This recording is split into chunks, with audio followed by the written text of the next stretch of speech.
Thank you all for coming. It's a really special evening for all of us. So my name is Marcelo Bucater. I'm the drum department chair here at LACM. And as I said, it's a really, really special night for all of us. Joe was my teacher, mentor, even before I moved to LA. When I met him, I was like, I couldn't speak. I was just like, man, it's a dream come true. Joe is one of those rare musicians that can do everything. He's as good as an educator as he is a performer, which is so rare. We all know that. I can say he changed my life not only as a player, but as a person. He was always worried about me as a human being, which I think it tells a lot about him. His resume is like ridiculous. I think I would need like, I don't know, 2 days to talk about that. It goes from Chuck Mangione to Bill Evans to Rosemary Clooney, his quintet, so much more. He's going to talk to us about a lot of things, and he also has 2 great musicians with him tonight, Morgan and Karl. You're going to hear them later today.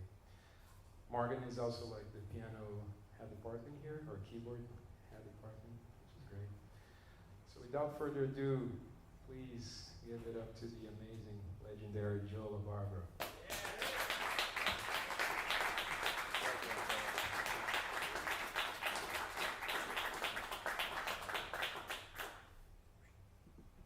Thank you very much. Good evening. Welcome, everybody. I'm going to start out with something I call the March of Time. Should be self-explanatory, and we can discuss that and anything else that you like after. So stay tuned.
That was not only a demonstration of the history of the jazz drum set, but also history of how time has been kept on the drum set through the generations. It's also my own personal journey with the drums in my life, because when I was a kid, we had a family band with my parents and my two brothers, and we were exactly a New Orleans or Chicago style ensemble. So my father played the keyboards, my mother played the bass, my older brother Pat played sax and clarinet, brother John played cornet, and I played the drums. I started out playing drums in that band the way I was playing on the snare drum originally, after the cadence. Keeping time on the snare drum with rolls, bass drum either in 2 or 4, no hi-hat, no ride cymbal.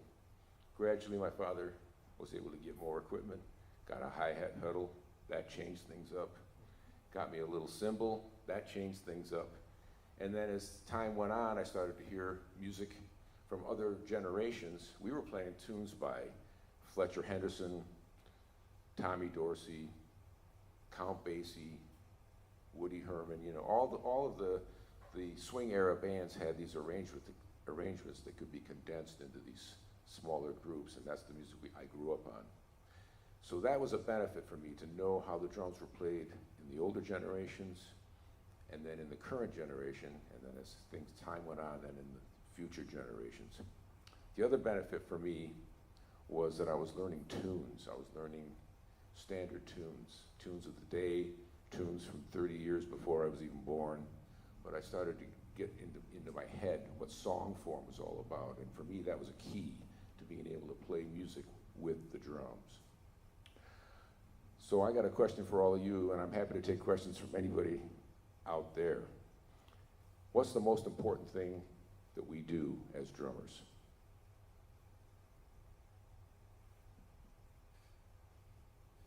Listen.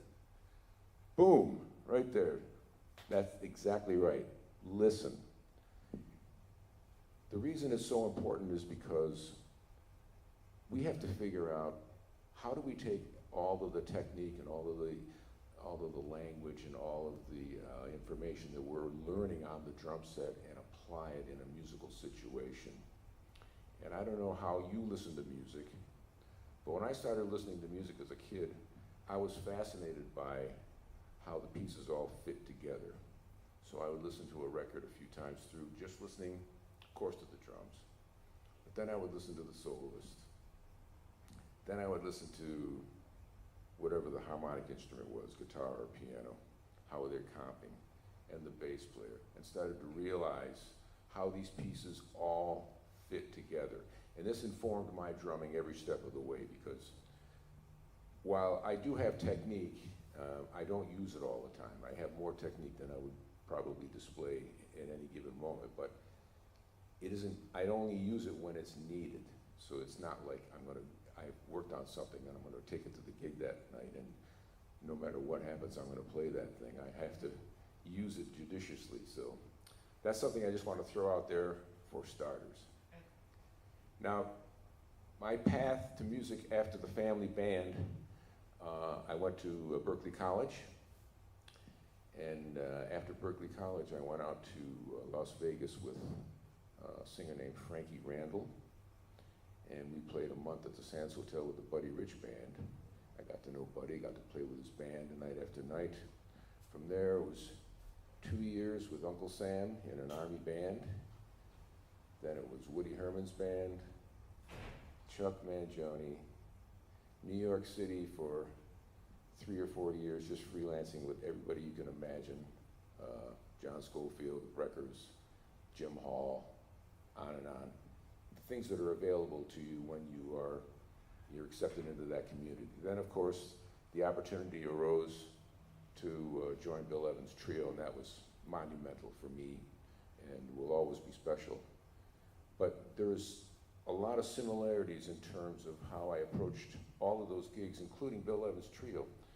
There were a lot of similarities between playing in Woody Herman's band and playing in Bill Evans' trio, for example, and you might not think that.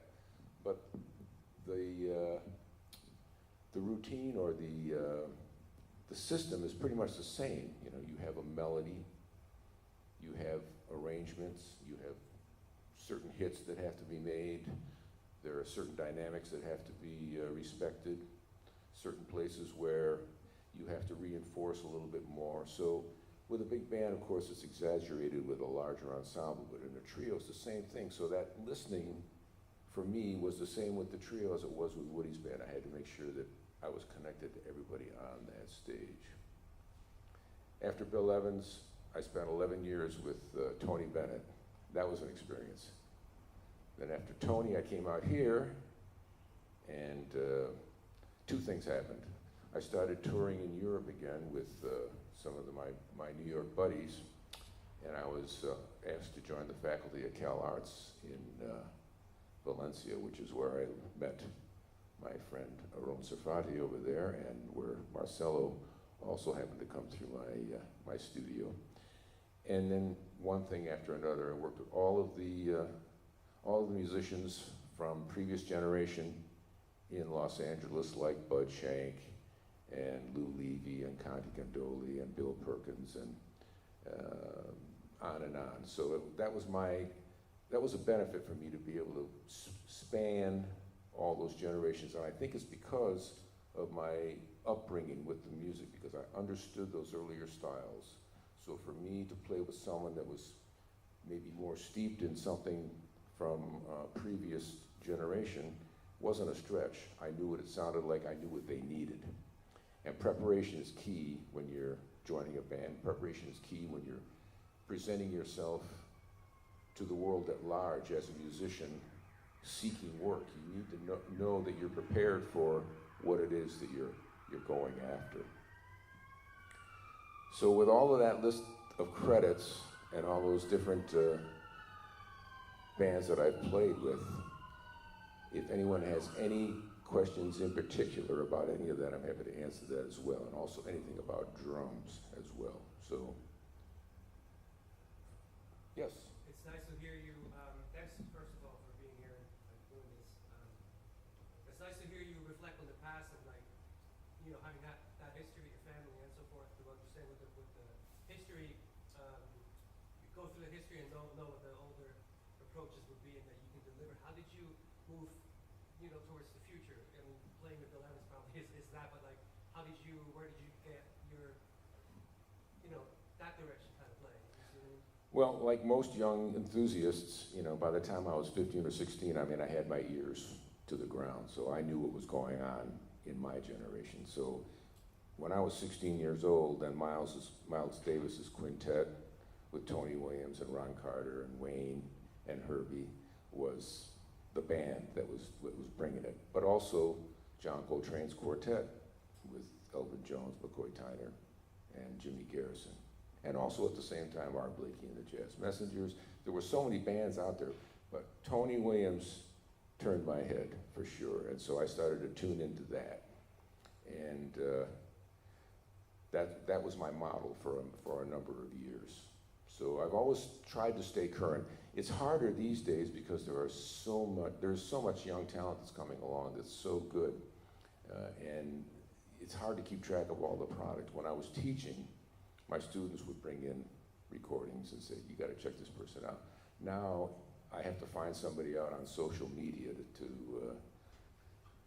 to get an idea of something that's new that I wanna hear, but there's so many great drummers out there that are worth listening to, and so many great young musicians as well. Anyone else? Yeah. Thank you for being here tonight. I wanted to ask you a Bill Evans question. He had many great drummers, including yourself, but I was wondering, was there one of his drummers that had more of an impact on you, was influential? Oh, of his drummers? Of his drummers. No. And if you're interested, I wrote a book called Times Remembered. It was about my 2 years with Bill Evans. And I addressed this in that book, but I'm going to tell you now so you don't have to buy the book. I was actually more interested in Scott LaFaro. When I heard Scott LaFaro's hook up with Bill Evans, I said, that's where I want to be. I want that dialogue with the main voice, with the soloist. I want to be able to have that kind of freedom to work with that person. So I started to really pay close attention to him. Now, when you're playing the drums, it's a little bit trickier because we do have a function that we have to fulfill as timekeepers. There are things that are expected of us from the people on the bandstand and from the people in the audience. It's what they're used to hearing from a drummer. So I have to fulfill that, but I can be creative with that and loosen it up and find a way to be interactive without stepping on anyone else's toes. But Scott LaFaro was definitely my model.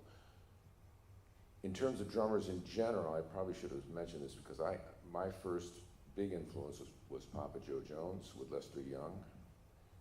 Then it was Kenny Clark, who I got to meet in Paris in 1979. Shelly Manne, huge influence, remains to this day. Max Roach, not so much until I got much older. Philly Joe Jones for sure, Roy Haynes for sure, Tony, Jack DeJohnette, the list goes on and on and on. I mean, drummers that you probably have never even heard of that have influenced my drumming. Pretty much everyone I've listened to, but more, the ones that have had the most impact are the ones that I just mentioned. But Scott LaFaro was special for me because there was just an energy there that was irresistible. And as a drummer, I picked up on it. I think, even lay listeners, just fans could recognize that when there's an energy that's happening, it's pretty obvious and your ears gravitate toward it naturally. Yeah, that's a good question. Keep them coming. Yes? Can you just talk a little bit about your experience playing with Jim Hall? That was a great week. I just moved to New York, and Bill Goodwin, who's been a friend for many, many years, was working with Jim, but he double booked. So he asked me to go in and cover for him, and it was me and Michael Moore and Jim. It was important for me because I had just gotten to New York, and I had this week with Jim Hall, and of course, everybody in New York was going down there to see Jim Hall. Well, I had so much exposure from that week, and I got quite a bit of work out of that week. But just in terms of the sheer musicality, Jim Hall is a musician that you immediately. He's constantly listening to everything, and when you hit a cymbal or you hit a drum and you know that he's reacting to it, that means you really do have to pay attention. You have to be dialed in at that level, and it was an absolute pleasure, and it was flawless, I thought. And Mike Moore and I, at the end of the week, we said, man, we're going to be working with this guy forever, and he never called either one of us again. Those are the breaks. Joel. Thank you so much for doing this. Are there any recordings of that? No, I don't believe there are. I don't believe there are. What are your favorite recordings with you on? Oh, golly. Well, I mean, the stuff with Bill, there are so many bootleg records with Bill that, where the repertoire is repeated over and over and over again. And Bill was very particular about what reached the listener's ears ultimately in the form of a recording. He was very concerned about varying his output so that people weren't hearing the same songs over and over again and the same format. So he would do a trio record, then he would do maybe a solo record or something like Conversations with Myself, followed by something with horns, and then a trio record again. So he broke it up. But yeah, I like the Paris concerts quite a bit. That's a nice one. And then there's an album I did, John Scofield's first record live in Munich. That's pretty good. I like that one. Honestly, when people ask me that, I just have to say, pick any of them, because what you're getting is the best I could do on that night, and that speaks volumes, because we put a lot of pressure on ourselves to perform, and it's in the extreme when you're younger. As you age, you start to realize that what you have to offer is of value. In fact, that's a discussion that I had with Bill early on, because he could see the frustration in me from night to night, and he said, look, man, every night can't be like Kind of Blue or, you know, Waltz for Debbie at the Village Vanguard. He said, you're a professional. It's never going to drop below a high professional level. That's why I hired you. If it was always up here, we'd have to raise that bar even higher. He said, just accept the nights that are maybe you're struggling a little bit. Some nights you have to put more of yourself into the music. Maybe some nights your drums aren't giving it to you, you know.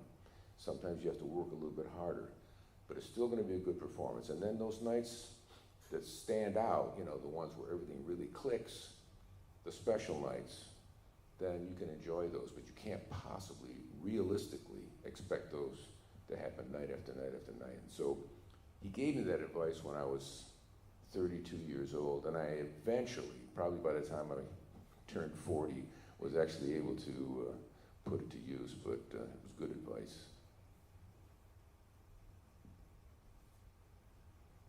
Okay, I'm going to get into, oh, go ahead, Joe. Yeah, I don't want to impose. No. What, was there a gig that you found particularly intimidating, and how'd that turn out? You know, what did you do to overcome that? I've done a lot of playing with orchestras, not in the percussion section, but with artists, starting with Chuck Mangione. The beauty about that job was we would work the Village Vanguard or Dante's or any of the jazz clubs back in that era, and then we would work with the, you know, not the LA Phil, but certainly the players from the LA Phil or Pittsburgh or Vancouver or Edmonton. You know, we played with orchestras all over the country and out of the country. The challenge with that is not intimidating so much, although any orchestra players here? Okay,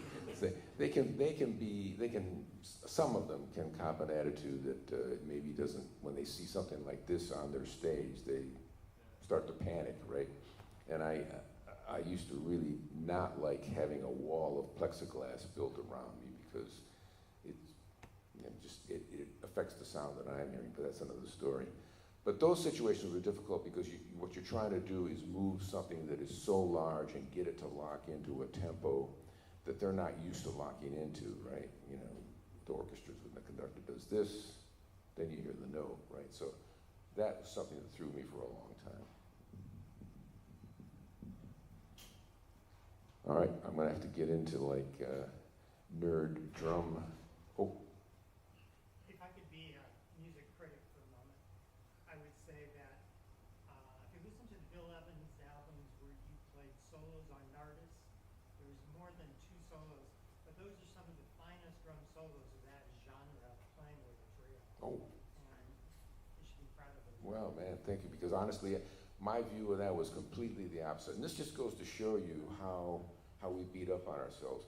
I always, because I would hear so many of those bootleg recordings, I found myself to be so repetitive in those moments. But, you know, all I can say is it was the best that I could get going on that night, you know, and so I had to go with it because, you know, by the time Bill played his solo and then Mark, who would always get like a standing ovation, you know, and then I had to follow that, I was really like striving to make something happen, and I was following a certain path.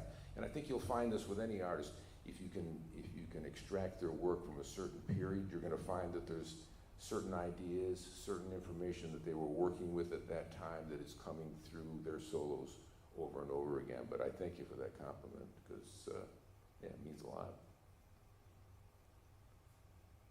No drum nerd questions about this, that, and the other thing? Ride cymbal, brushes? No? Joe, Marcelo. I know you play the piano. When did you start playing the piano, and what was the influence that instrument had on the drums for you? Well, you know, as a kid, my father taught me to play the drums, he taught me the clarinet, and he taught me the saxophone. So I played clarinet and saxophone all through grade school and high school. So, and I was having a discussion about that with Morgan earlier. It gives you a different perspective about the music. You know,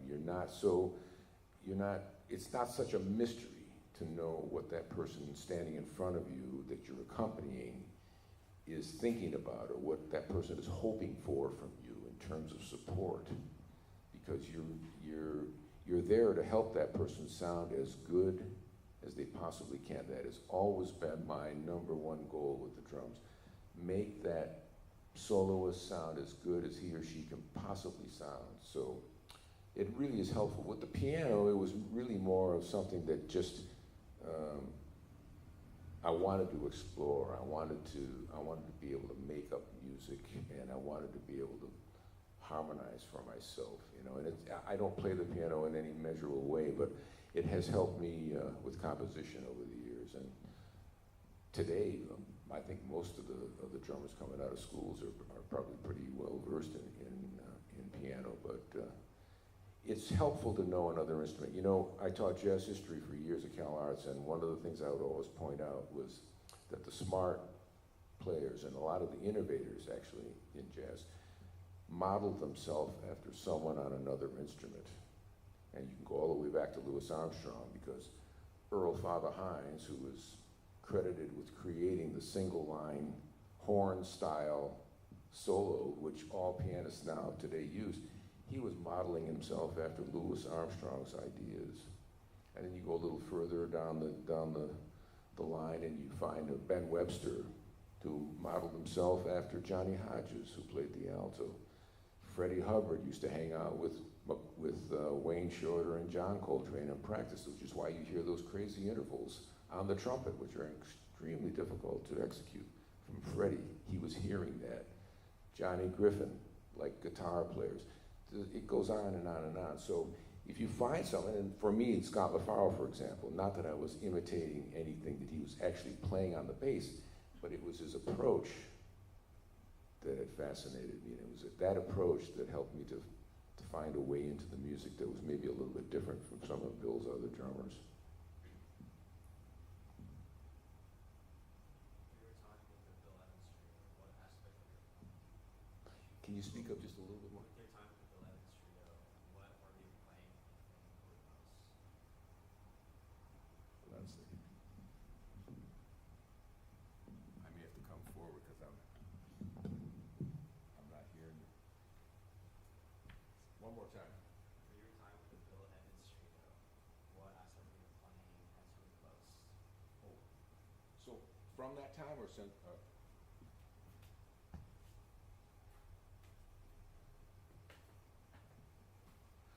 I think I'm actually more prone to taking risks now. I really enjoy getting on the bandstand. You're going to hear it tonight because the three of us have never played together before. I like that aspect of having the confidence on your instrument to be able to play, but being thrown into something that maybe isn't completely comfortable or completely assured. That's one thing for sure I do. I take more risks. The other thing that definitely I do is I edit more. And you'll hear this from any experienced player. They'll tell you that you start throwing things out, you know, because when you're younger, you're always playing too much. So you start to remove things that really don't make a point, and you only go for the essential on your instrument that's going to make a statement. I was wondering if you could elaborate on, if you even agree with that. I've always felt the East Coast and the West Coast is a very different story. Right? I lived over there a long time, and I'm here for a while, I've been here for a while. And I would like to hear your take on that. Like, what did you learn over there that you could have not learned here, and vice versa? Or what were there different types of discoveries because the different sort of scenes of style and all that? There's a different energy in New York, for sure, without a doubt. There's a different energy. And that was a good thing. In 1976, when I moved there, there were a lot of young players hitting the scene around the same time, and as well as the older established players. But that energy in New York City is really concentrated because Manhattan is a concentrated center, right? Whereas out here, things are more spread out and it's more laid back. I mean, it really is the nature of your environment, but it isn't the same today. It's because of communication. You know, back in the 40s, it took a few months for a record to make its way from New York out to California, so that the musicians out here could get it and start to get inside that music and learn what it was about. shot goes off a musical shot goes off in New York, and we hear it that same day, probably that same minute. So it's quite completely different. I think too much is made out of it because it really doesn't matter where you're from today. I played with great musicians all over the globe. It used to be that musicians in New York would complain not only about us guys out here in California, but musicians in Europe, for example. But that's all changed because the information is everywhere now. You can find what you need on the internet in terms of study anywhere on the globe that has internet access. And so you can watch the best players in the world right there in your studio and learn from them. For me, the experience was face to face because I was, in upstate New York and Rochester. There were opportunities to hear some pretty heavy live musicians, and then when I moved to Boston, I heard more there, and then New York more there, and that really helped. But in terms, to get right to your question there, I really think it's just an attitude based on, like hometown pride, I suppose, the home team. But musicians themselves, I really don't think feel that way. I think musicians really are happy to come out here, because for years I've been here playing, and I worked with, of course I'm from the East, but I worked with musicians from the West Coast, with buddies of mine or people from New York that come to town. They're thrilled to play out here. They look forward to it. And we're finding now more and more that a lot of young people are moving from New York to here because there's an energy that's going on right here, right now. So yeah, I think hopefully that's been put to rest. All right, I'm going back. Oh, Marcel, go ahead. I guess a drum nerd question right now. As far as like the cymbal sizes, did you always play those sizes, like not playing at 22, playing at 13 instead of 14? Is that something that changed after Blue Evans? Like, Yeah, actually, I played at 22 when I was a kid. I saved up my money and I bought my first Zildjian 22-inch ride cymbal that cost $60, and so that was a lot of Saturday nights playing in clubs. But it just got to be too much cymbal for me, so I've always played at 20. The 13-inch hi-hats, these 13-inch hi-hats, I got from Lenny DiMuzio in 1983, and I loved them, and I played them ever since. And then the other cymbals, I've added along the way, but primarily I've always had a 20 and an 18 and the 13 hats. That's for sure. That was even with Bill Evans. and sonically, why did you decide to do that instead of having one of those? I like the tightness of the sound of a 20 versus a 22. 22s just last too long for me now. Maybe I just didn't find the right one to try. But for me, a 20 was just the right amount of cymbal surface and a right amount of sound that I could build from. And an 18 works well over here. But cymbals for me have to do more than one thing. I have to be able to crash them. I have to be able to ride them. They can't be one-dimensional. I'm just going to go back there and hit on my cymbals a little bit so you can check them out.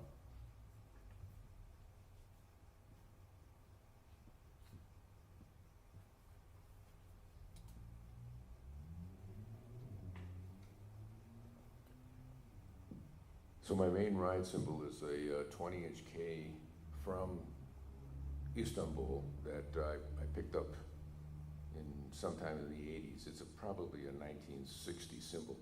It's actually heavier than I would want, but it's got a really direct sound.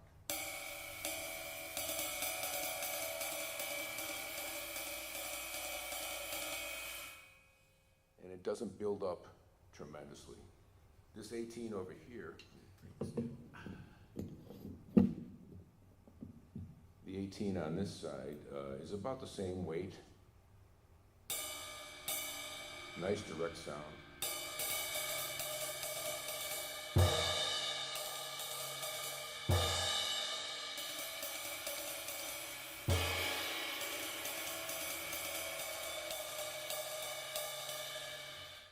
So there's just enough resonance, but definite focus on the stick sound. And while we're talking about the stick sound, this is something that you may or may not be aware of. But when you're playing your ride cymbal, I notice a lot of young people will, or a lot of drummers will hit with the flat side of the bead when they're playing.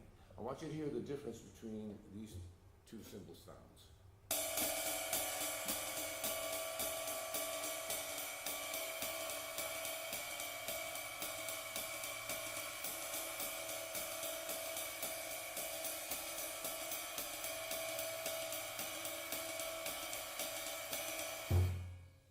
Could you hear the difference? Yeah. So all I'm doing is just lifting my wrists ever so slightly to get that stick attacking at about that angle into the cymbal for a tighter sound, a clearer sound.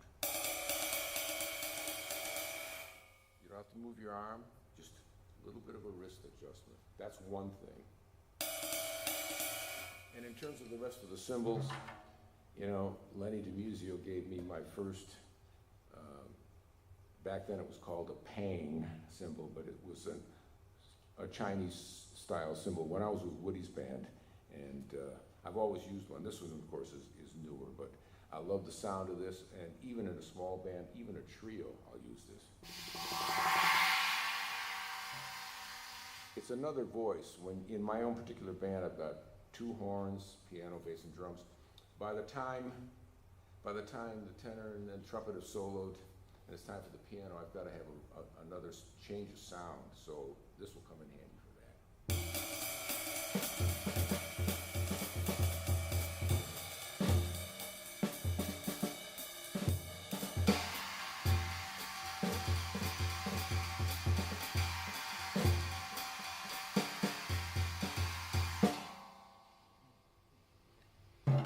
Crash cymbals.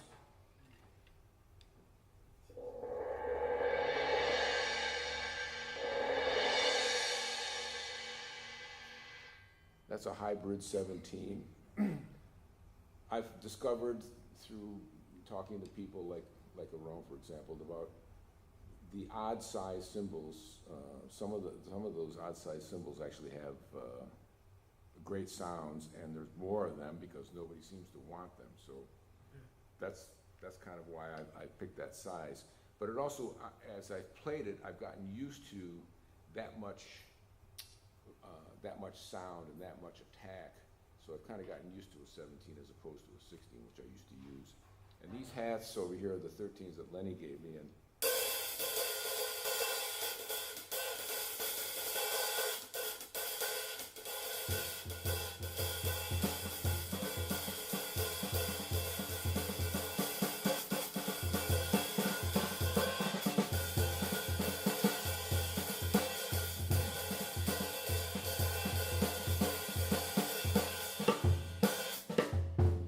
Roy Haynes used to play time over here. That's one of the things I picked up from Roy, playing time behind a piano solo, or anybody really, but behind piano for sure, instead of a ride cymbal or a crash cymbal.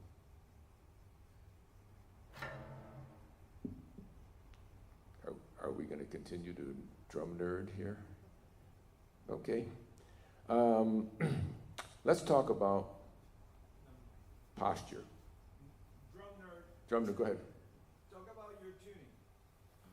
Where you got it from, if you got it from anybody. Probably from Shelley, but really all I was looking for was a relative pitch between the drums. Not tuning to anything distinct. I don't want to interfere with the actual tune, the pitched instruments, but I'm looking for a relative relationship, either a third or a minor third between the drums. And I change them periodically, but that's the tuning, and I tune from the bottom first. So I tighten the bottom head, and then I find the pitch I want on the top head, but I tighten the bottom head first, and that works so much better on the snare drum.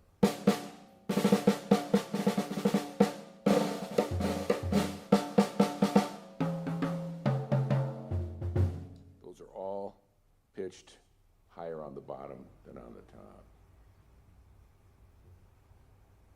brushes, anyone? Yeah. Okay.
All of the syncopations that I just played were done with 2 strokes, a downbeat and an upbeat.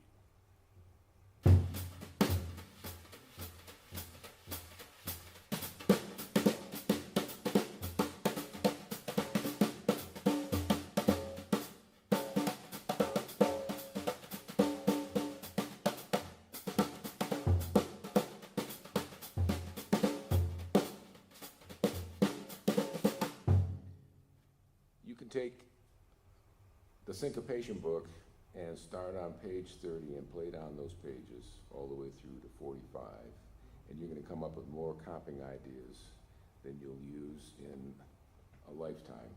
So I recommend doing that, and I recommend doing that in conjunction with playing time because they align very easily. Here's your basic time stroke, which is 1, 2, 3, 4.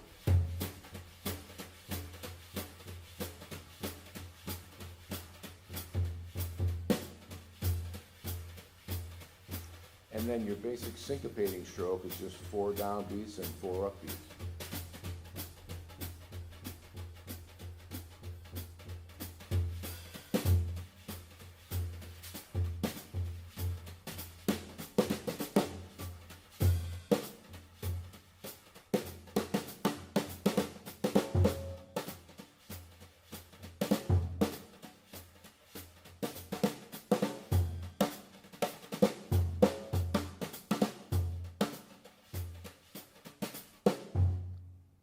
Getting a good solid attack with the brush is another story. That's something that takes a lot of practice.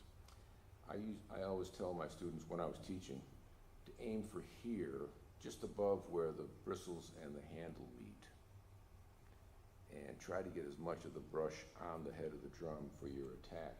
It requires a wrist snap at the same time as you're making your first attack. So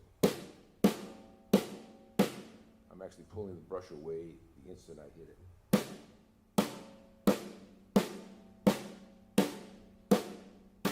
Now that's an exaggeration. I would not play that strongly all the time, but when you want to make a good accent, that's the way you get it, and it takes a lot of practice to do that.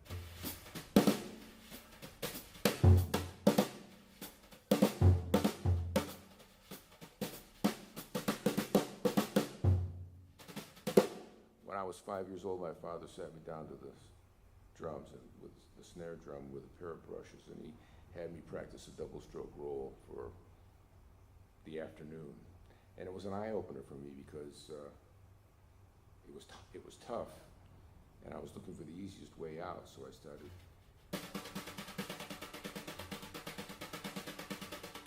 And as my wrists got more tired, I started lowering the brush, getting more of the bristle on the head,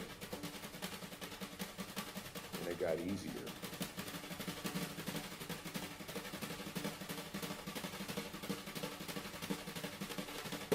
And that's what led me to realize that if I can maximize the rebound of the brush off the snare head, it's gonna make my life a lot easier. So I started aiming for that spot.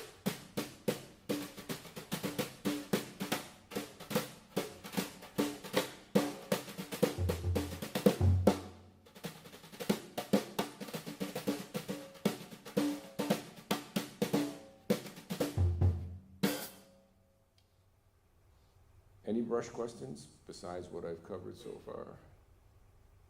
All right then, I guess I'm. Quick question, do you ever go counterclock? Because I can only go the way you just went, and I can never figure out. Doesn't matter which way you sweep. No, I know, I was just wondering, is that a different side of the brain that you use? No, it's just the way I learned to do it. You can sweep in any direction you want, you know, yeah. I know. It's just, for me, it was easier to make an accent coming toward me than going out, right? And on the sweep, that's when I'm making my accent. I'm gonna play a tune for you. Oh, yes. We talked briefly, last time I saw you, we talked briefly about playing fast with the brushes. And would you mind playing fast with the brushes? No, not at all. Yeah, sure. It's like anything else, it just takes practice, right?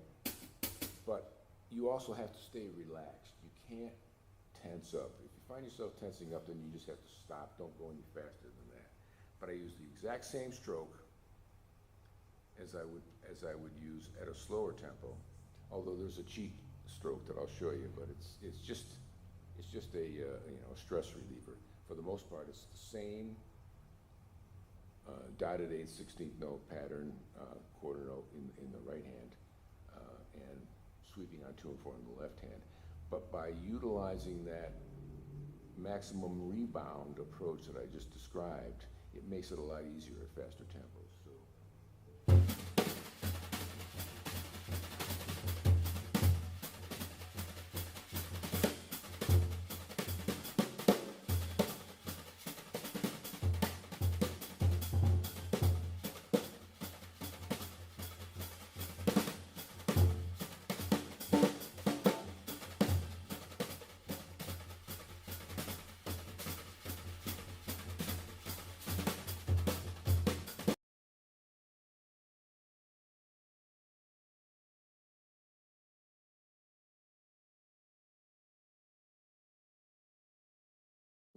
Relaxed. You have to keep a relaxed posture and a relaxed stroke. You know, I like to feel relaxation from my neck all the way down to my fingertips, so I allow the limbs to move naturally. I've seen some drummers that play strictly from the wrists. I've seen some drummers that play from the elbows forward. I've seen drummers that utilize more of the arm. My preference is to utilize more of the arm. It's just a more relaxed approach. And it helps me not only playing fast tempos with the brushes, but also fast tempos with the sticks.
thank you, but I mean, it really is almost effortless for me because I've been doing it for so long and I maintain that relaxed posture.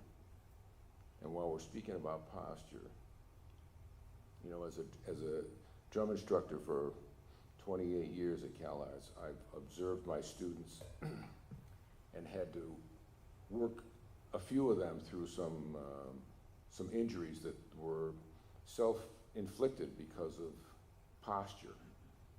And one of the things that I noticed right away with a lot of young students is that they're using their whole leg for the hi-hat pedal. Now, you can use your leg if you can control it, but most young players can't control it. Now think about that. My leg probably weighs 20 pounds, maybe more, maybe 30 pounds. So you got 30 pounds of weight here going up and down on that pedal, and sometimes it can run away with you. But the other thing that bothers me about having the heel up is that it puts the hi-hats, unless you can control it, and I say these things with that caveat because there are some great drummers out there that are able to do that, but the majority of the students that came through my studio could not. And so what I would hear when they were playing time was the first thing that I would hear would be the hi-hat, and then the ride cymbal would be just slightly behind it. And when I would have them put their foot flat on the pedal and play time again, then things started to settle down. So that's just one thing that I've always stressed. You know, as teachers, we put these things out there and we say you should do it this way, but it doesn't mean you can't do it another way. It just means that you need to be able to do it this way so that you have an option. The worst thing for me as a drummer is to show up with fewer options than I need. And so when you're on the bandstand, you want to have some choices that you can make, musical choices that you can make, and not feel locked into one thing. So let's listen to the hi-hat pedal with my heel up, see if you hear the difference.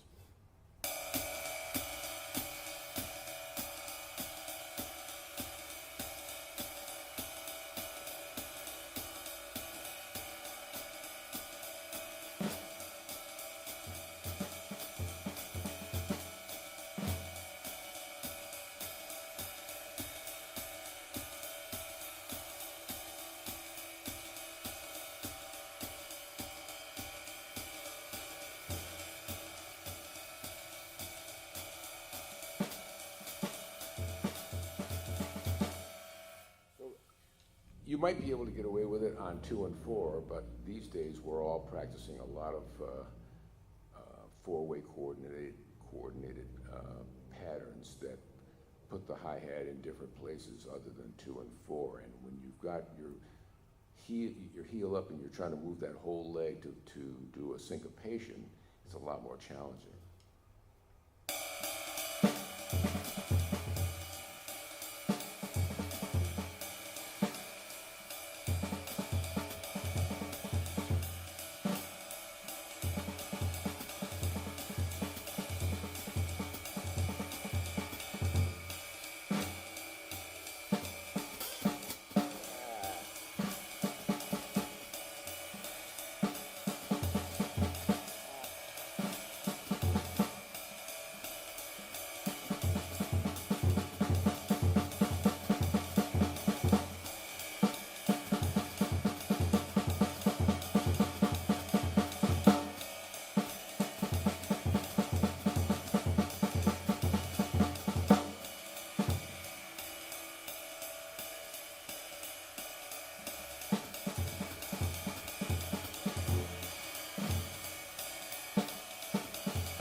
I recommend that you try practicing with your heel down and try playing in your whatever groups you're playing in with your heel down and just see how it feels for you and for the other band members as well. Okay, at this time then, if there are no other questions, we're going to bring up Morgan and Karl, and we're going to put this stuff to use.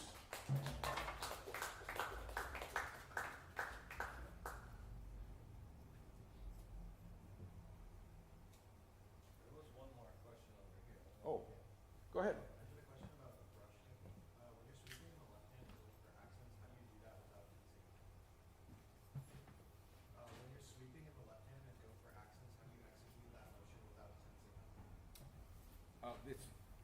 The question was, when I'm sweeping with the left hand and I'm making a syncopated accent, how do I do that without tensing up? It has to do with the wrist snap. So let me just demonstrate slowly the motion, and you'll see that I'm making that snap, I'm making the accent at the top of the sweep for the most part. But everything can be condensed right into the center of the drum. You know, we like to use all of the surface of the drum head when we're playing time, but honestly, it all could be right here in this little center right here, especially when you're syncopated.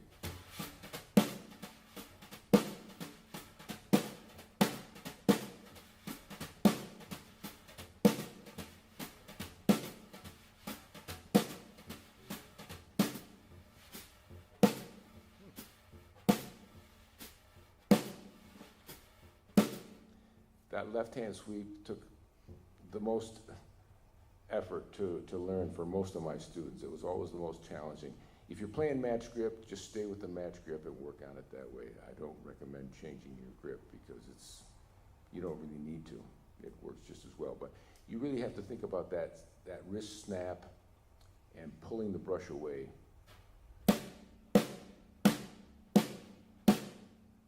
The tips of the brush never leave the head, but the back of the brush comes up after the attack.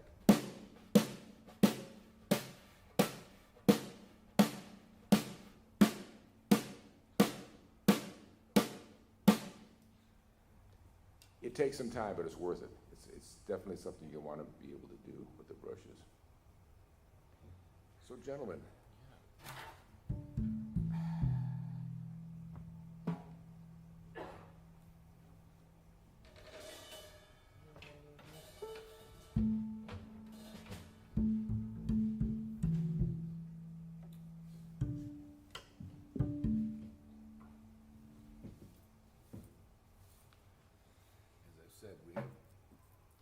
As I said earlier, we haven't played together before. I've played with Karl a couple of times, never played with Morgan.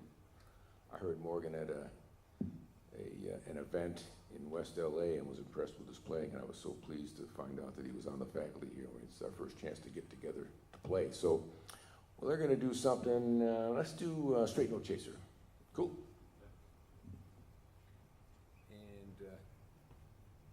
And we may demonstrate a couple of techniques of rhythm section while we're doing this, so pay attention.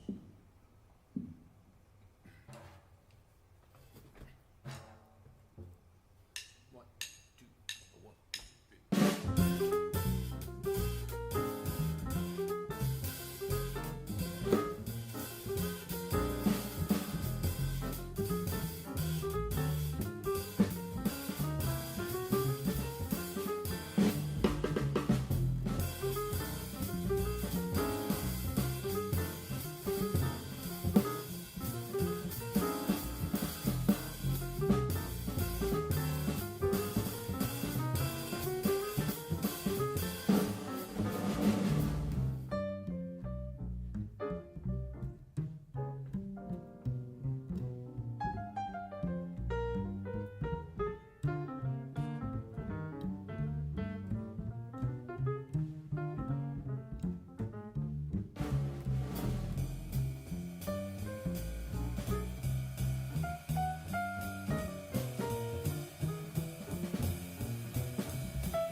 here at Morgan Jones and Karl McComas-Reichl.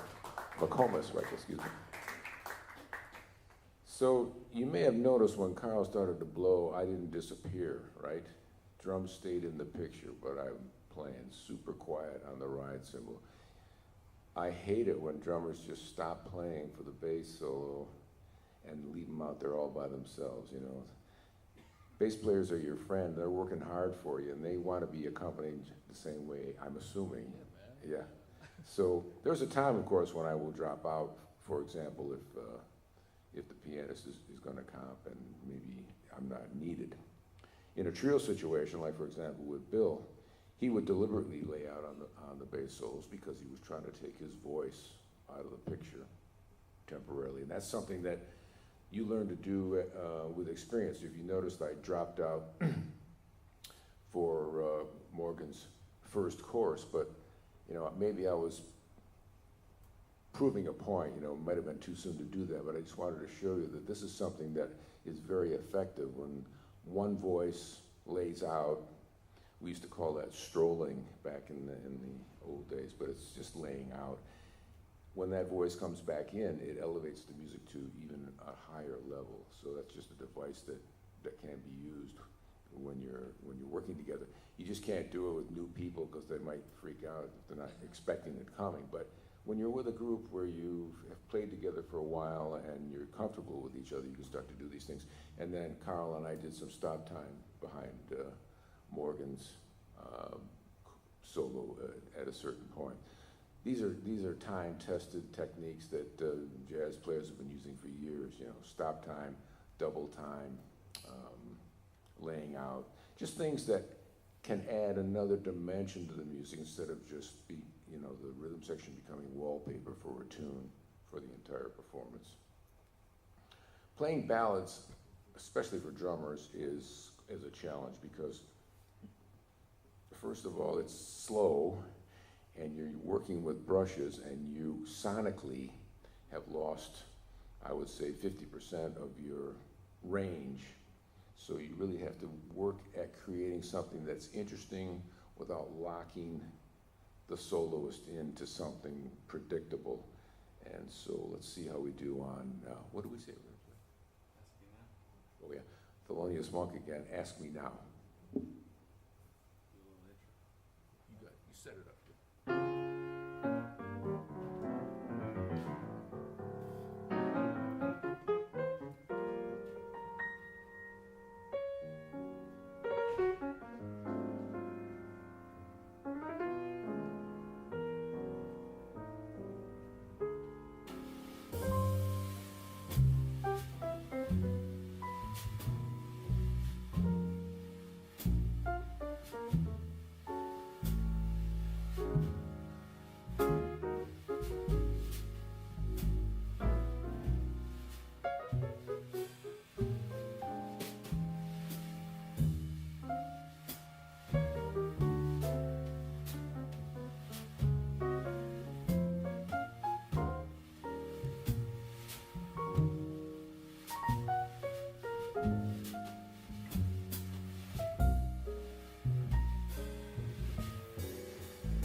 going to ask Morgan and Karl to now play one more chorus of that melody, and I'm going to play not the way I just played. I'm going to play the way someone that maybe wasn't as inventive or maybe more restricted would play time behind a ballad, and see if you can imagine the difference that it makes to a soloist to have something a little more rhythmic behind them for a melody.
The point has been made, I believe, and it's not that I was trying to not be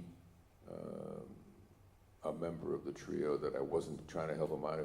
If your information or your experience is limited, and that's what you can do, it will work. But there's an advantage to being able to inject something that has a little more motion to it without interfering with the flow of what's going on, and that has to do with the listening. It also has to do with your command of your instrument. That's on any instrument, whether it's the bass or the piano, but drums in particular. When you're trying to be more interactive, you need to arm yourself with some techniques that will help you to achieve that. The best advice I can give you is to simply sit down and experiment for yourself. But as a starting point, what I would say is practice all of the available subdivisions using sweeps. So I'm going to start with quarter note sweeps and work my way up, just as a way of getting your hands loose enough to be able to react to something that you hear without, falling apart.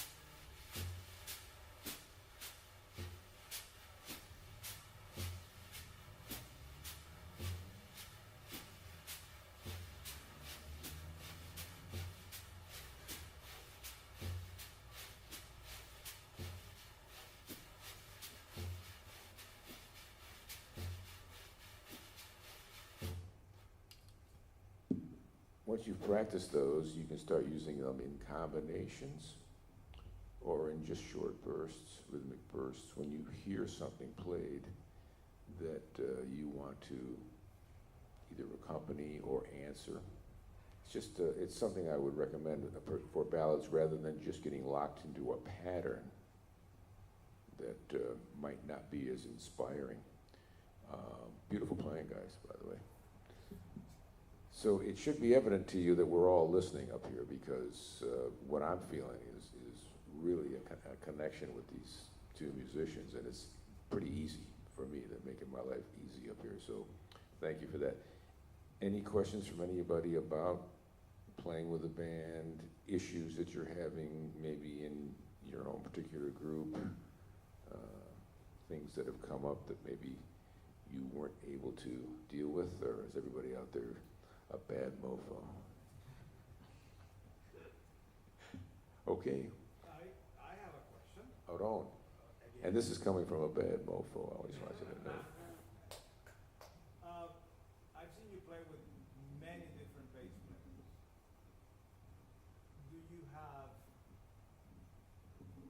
Are you willing to bend, or you lay down the law and it's up to them to follow? Yeah, I am willing to bend. I wasn't initially in New York when I first got there. I was freaked out when I played with bass players that maybe played a little bit behind the beat, or maybe were a little more syncopated, like, for example, Richard Davis, someone like that. But once I realized that their pocket was the same as my pocket, it just wasn't that constant four to the bar, then I realized that we could work together. It's like parallel universes. So I'm absolutely willing to go to another player. And this is something that I've always stressed with my students. What will give you the most enjoyment in music, and also will keep you working, is if you are that musician that can go to somebody else's strength, even if they can't come to yours. If you can go to their strength and work with them and make them sound good, you'll reap immense joy from being able to do that. And I can assure you that you will be in demand, because that's the mark of someone that really wants to play and is capable of playing in a lot of different styles. That's a good question, and it comes up quite a bit. In fact, the most asked question that I used to get at clinics in schools was, the bass player in my ensemble drags, what can I do? That kind of thing. And so there are situations, of course, where there is an issue that has to be addressed technically from another musician. But when you're talking about a level like this, I can pretty much deal with any style, and Karl's falling off a log. It's so easy. The energy has to be right, and once I realize that I have confidence in their time and where they place the beat, pretty much anything's possible. All right, no questions. We're going to carry on with, what is this thing?